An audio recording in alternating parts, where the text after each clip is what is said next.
Ladies and gentlemen, please rise and help us greet the 82nd Governor of the state of Georgia, the Honorable Nathan Deal.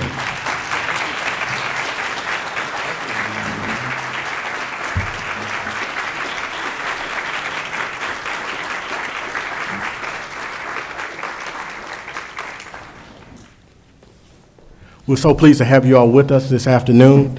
We will go right into our program. We will have an official welcome to Albany State University by our interim president, Dr. Arthur Dunning, followed by our state senator, Freddie Powell Sims. Let's give Dr. Dunning a round of applause.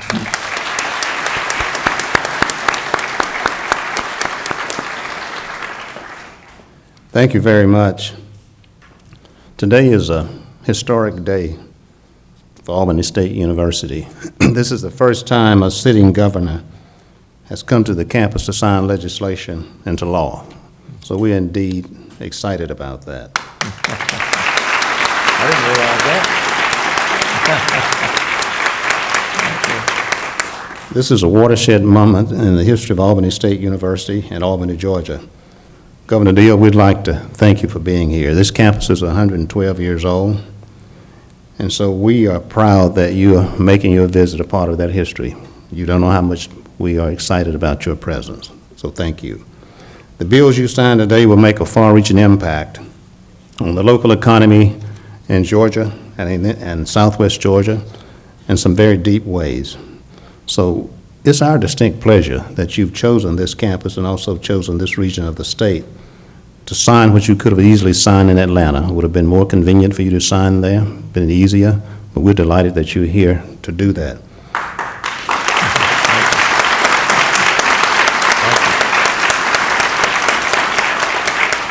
We'd also like to thank you for your leadership in education. One of the things we hear a lot about, and you know this from the Chancellor, is complete college Georgia.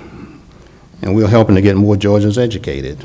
Our job is to enhance the workforce in Southwest Georgia and indeed the state of Georgia. In order for us to be ready for economic development and have more people qualified, they have to get post-secondary education. No question about that. That's the economy we live in. So we want to thank you and the rest of the elected officials for what you've done for us. This has been an extraordinary year for Southwest Georgia and also for Albany State University. And I'd like to ask Senator Freddie Powell Sims, who's been part of this process, and we are indeed pleased that she's here to work with us today. Thank you.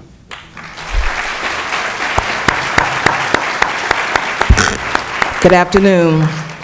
Governor Deal, as our governor and the governor of all Georgians, we are so pleased to host this memorable bill signing event on the campus of Albany State University.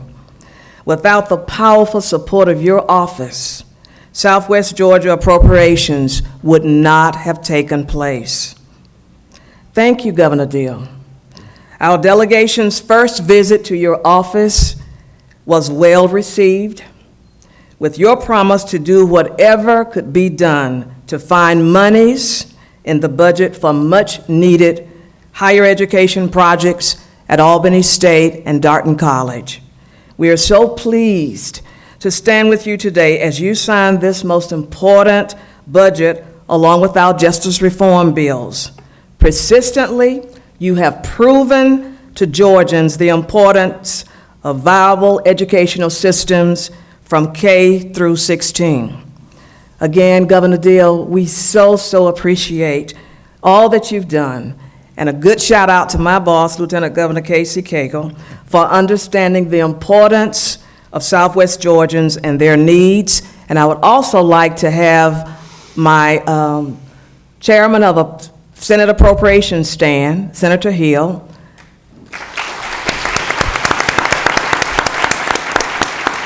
And again, Governor Deal, welcome, and thank you so very much. Thank you. Thank you.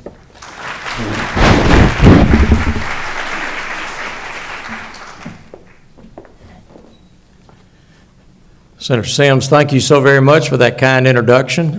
Dr. Dunning, thank you also. We're very pleased to be here today. To the members of the General Assembly, and we have quite a few who have come to be with us today, thank you for being here. I know that Gerald Green would have liked to have been here as well because he was, along with the senator, the two people that came to see me about this particular project here at Albany State, but he's in Atlanta. They're having an election on some leadership positions today. So that's where he is. I'm sure he would like to have been here with us. We are here to sign 3 pieces of legislation. The first one is the budget itself. As you know, that is probably the most important bill that the General Assembly passes every year, and as Senator Sims indicated, we're very pleased to have Senator Jack Hill, who is the chairman of the Appropriations Committee in the State Senate, with us today. This year, we had a great budget. We had a great legislative session, quite frankly. I told my staff after it concluded that it was probably the most successful of the 5 legislative sessions that we've had since I've been governor. And I thank the members of General Assembly for making that happen. It took a lot of cooperation, and they gave it to me, and I thank you for that. Now, we, every year, we try to budget conservatively. We believe that's the safe thing to do. It has maintained our AAA bond rating, which is something that only a very few states can claim, and not even the federal government has been able to consistently maintain a AAA bond rating, but we have in the state of Georgia. Briefly, every year, as we budget, the difference between what we budget to spend and what we actually take in revenue, the largest portion of that goes into our so-called rainy day fund. And when I became governor, we had already been in the midst of the Great Recession, and that rainy day fund was pretty well exhausted when I took office. Now, up until this year, we had replenished that rainy day fund and had actually increased it by about 643%. And you will see as a result of the conclusion of this fiscal year, which will end the end of next month, we will have even more money that will go into our rainy day fund. We will be close to, if not at, the $1 billion reserve fund for the state of Georgia. And that is a good place for us to be, because we never know when the rainy days are going to come. Now, because of conservative budgeting and because of having good policies that have helped generate job growth in our state, the state has been rewarded for that. We have just gotten in the numbers for state revenue for the month of April. Hopefully you will be pleased to know that April of this year, the revenue for our state was 15% higher than it was for April of last year. That is an exceptional growth for our state. And since we are now within a month or month and a half of completing our fiscal year, we are now at 7.1% for the entire fiscal year, above what we had taken in at this time last fiscal year. So I think that's a very good sign that the economy of our state has continued to rebound after the Great Recession, and that we are truly heading in the right direction. Now, there are many areas of the budget, and I don't have time to talk about all of them. I want to talk briefly about education. And education is the one area that always receives the greatest portion of every state budget. I asked my economics people to take a look at the budgets that we've had in the 5 cycles since I've been governor, and they came back and reported to me that in my tenure as governor of this state, we have devoted more of the state revenue to education than any governor in the last 50 years. And I'm proud of that.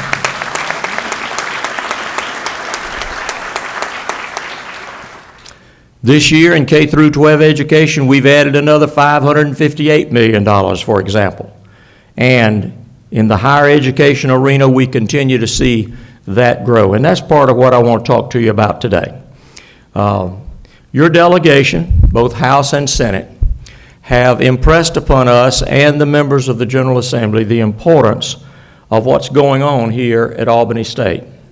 And therefore, in this budget, there is a $19.8 million in bonds for the construction of the Fine Arts Center right here at this university.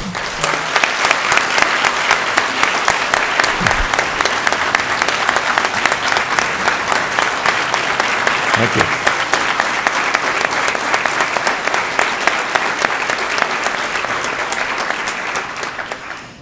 Senator Sims and your other members of your delegation have lobbied for this for a very long time, and I am pleased that we're able to include it in this year's budget.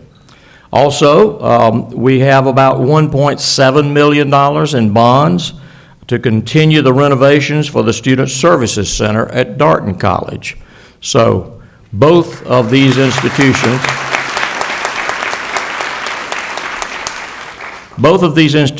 have received significant amount of money in this budget cycle. Now, there are many other areas of the budget, as I indicated, that are very important to us. But we have two other bills. I'm going to sign the budget, and I'm going to sign two other pieces of legislation. One of them is House Bill 76.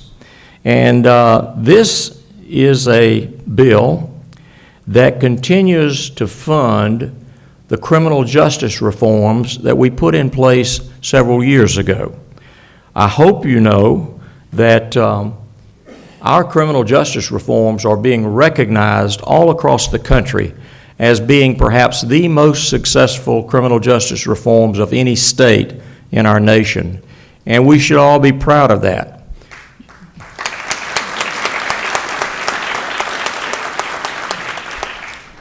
We started on the front end with adults, and we are in the process of continuing that, of diverting nonviolent individuals out of our prison system. That makes a lot of sense on many fronts. The first quarter of this year, we had about 4,100 individuals that were in accountability courts all across this state. And in the past, without those courts, almost all of them would have been sent to an $18,000 a year prison bed. Now, they're being given a chance to recover their lives, to be able to deal with their addictions, which quite frankly is the main cause of most of them being in those nonviolent criminal categories, and to be able to reclaim their lives, to be reunited with their family, and to be taxpayers instead of drains on the rest of us as taxpayers.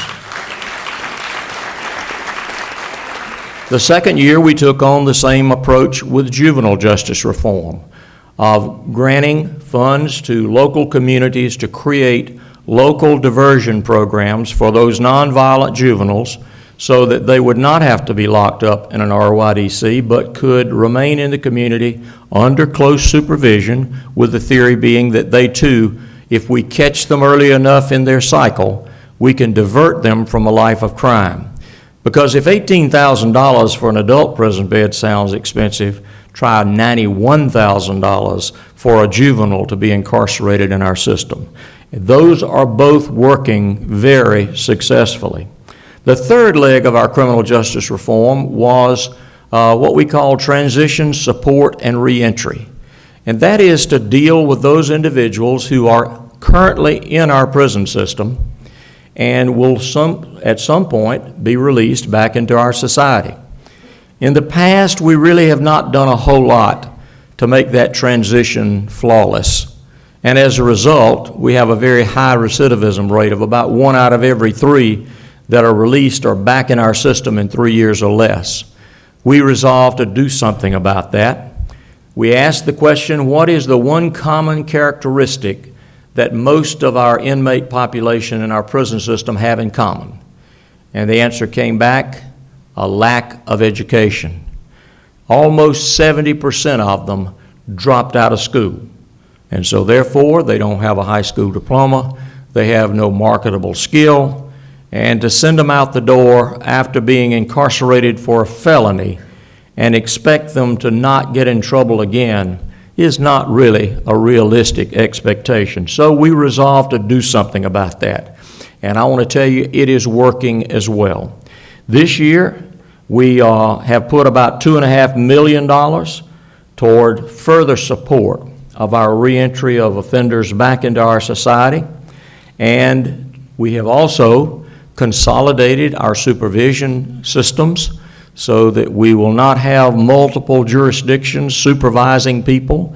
In the past, we had parole officers. If somebody had been released from our prison system, if the family had somebody who'd been in trouble and they had a probation officer, you had a probation officer. In certain cases, if the young person in the family unit had trouble and were involved in the juvenile court, they had a juvenile probation officer.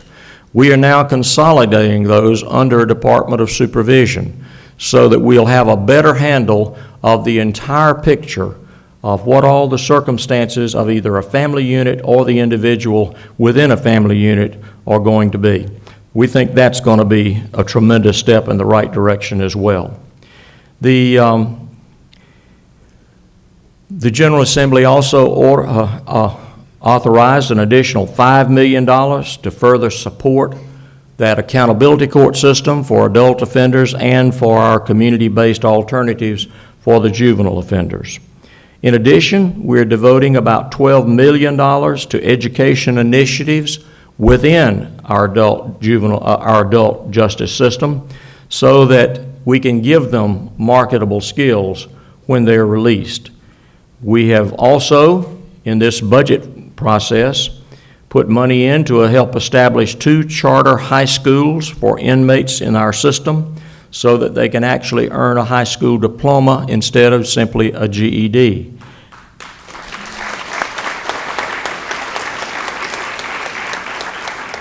And we're continuing to infuse in their educational opportunities technical skills, welding, diesel mechanics, a number of areas where we currently have jobs available and not enough trained people.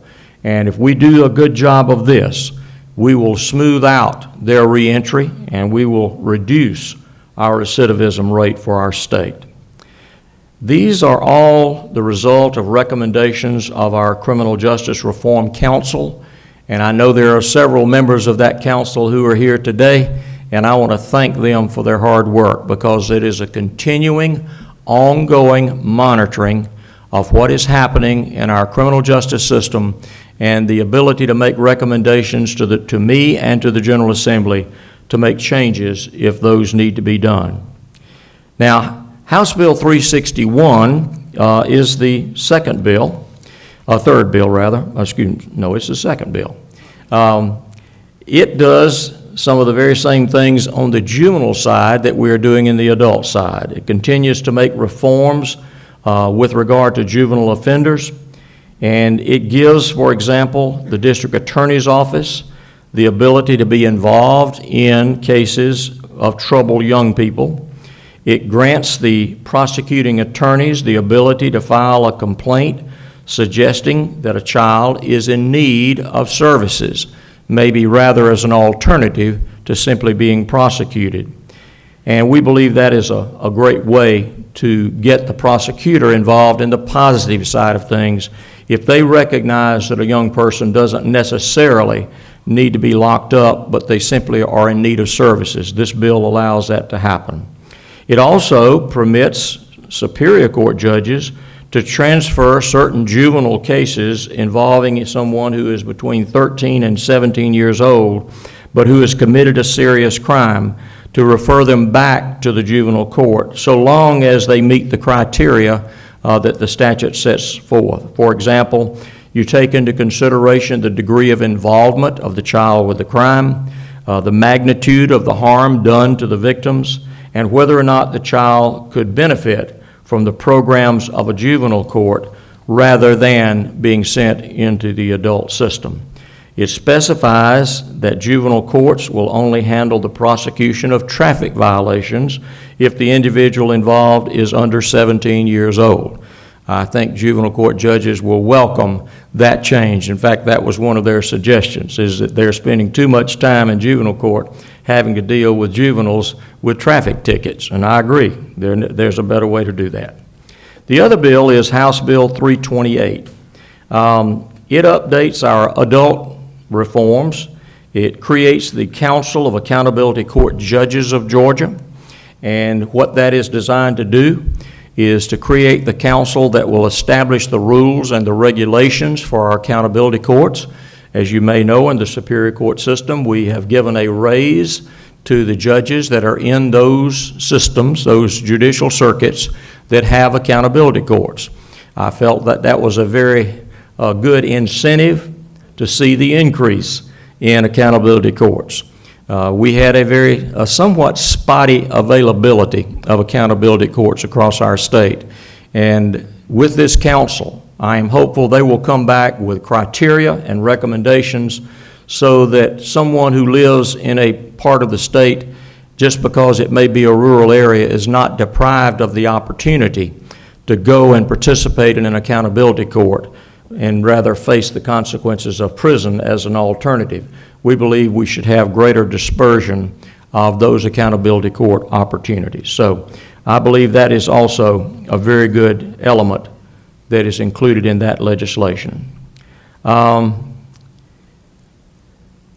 are a number of other provisions in the bill. I'm not going to take your time to go into all of the details of it, but simply to say that these two bills on criminal justice reform are the result of the recommendations of knowledgeable individuals who have served on the Criminal Justice Reform Council. They are an ongoing monitoring and recommending body, and as the days and the years go by, I feel sure they will come with more recommendations as we refine the process.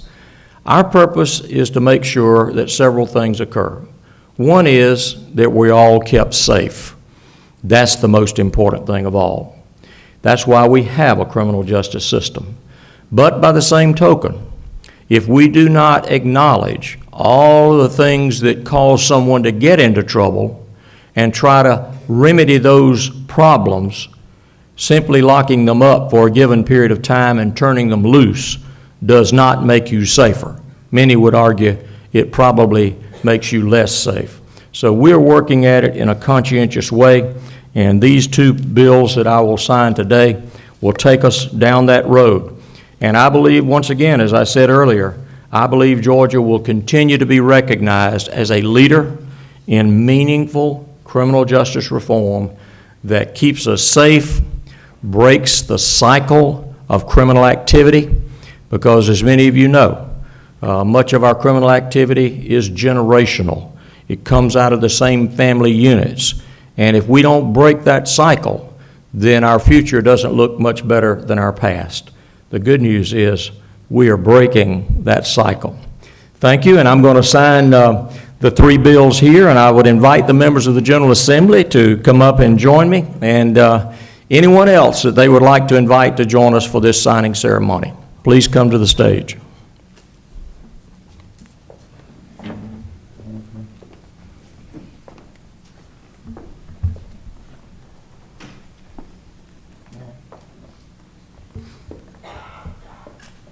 How you doing? Good to see you there.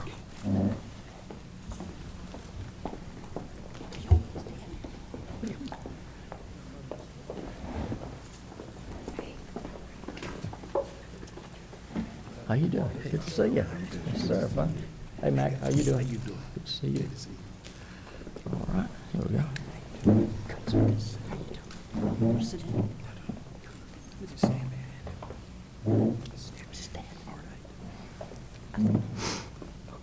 All right, this is House Bill 76, which is the fiscal year 2016 budget.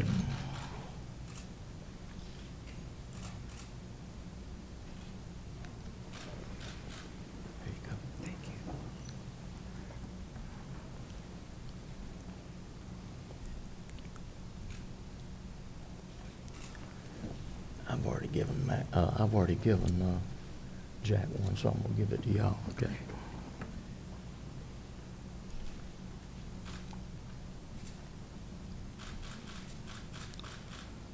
So.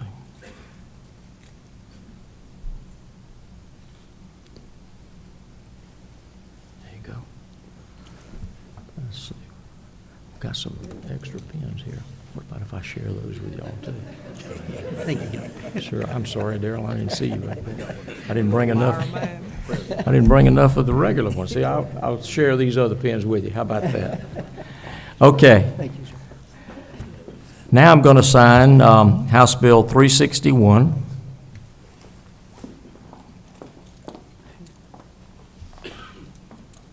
Oh, there you go.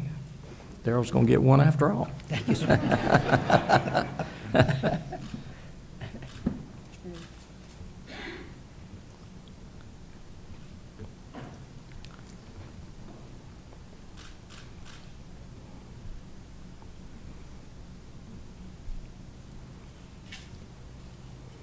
There you go. Thank you, Governor. All right. That's House Bill 361. And this is House Bill 328.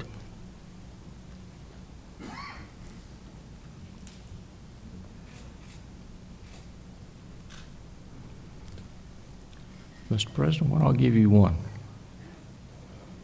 Like, I've never known him not to take something the state was offering.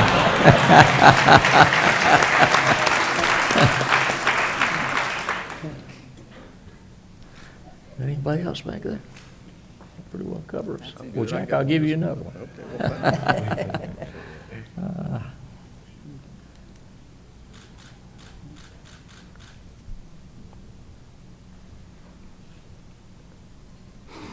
All right. And that's House Bill 328. These are the three pieces of legislation we've signed today. Thank you all for being here today.